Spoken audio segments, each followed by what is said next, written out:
যুক্তরাষ্ট্রের আইডাহো অঙ্গরাজ্যের পাহাড়ের কোর দ্য অ্যালেন এলাকার বনে তখন চলছিল আগুন।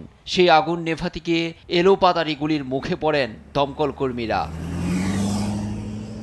ধোঁয়া আর গুলির শব্দে স্থানীয়দের মাঝে কিছুটা তৈরি হয় সন্দেহ। জরুরি 911 নম্বরে কল দিয়ে বিষয়টি জানান এক ব্যক্তি। মুহূর্তেই ঘটনাস্থলে ছুটে আসে এফবিআই সহ অন্যান্য নিরাপত্তা বাহিনীর অন্তত ৩০০ সদস্য। শুরু হয় শ্বাসরুদ্ধকর অভিযান। কুটেনাই কাউন্টির শেরিফ রবার্ট নরিস প্রথমে জানান, কয়েকজন সশস্ত্র হামলাকারী উচ্চ ক্ষমতা সম্পন্ন রাইফেল দিয়ে আইন প্রয়োগকারী বাহিনীর দিকে গুলি ছোড়ে।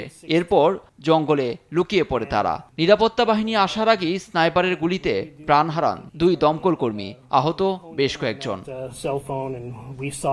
হামলায় 2 জন দমকল কর্মীকে হারিয়েছি আমরা।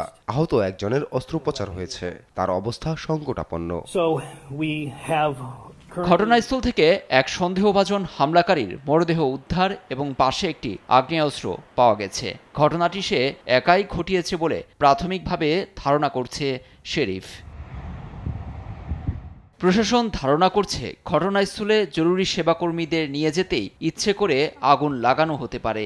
শেষ খবর পাওয়া পর্যন্ত চলছিল আগুন। জনসাধারণকে ঝুঁকিপূর্ণ এলাকা এড়িয়ে চলার পরামর্শ দেওয়া হয়েছে।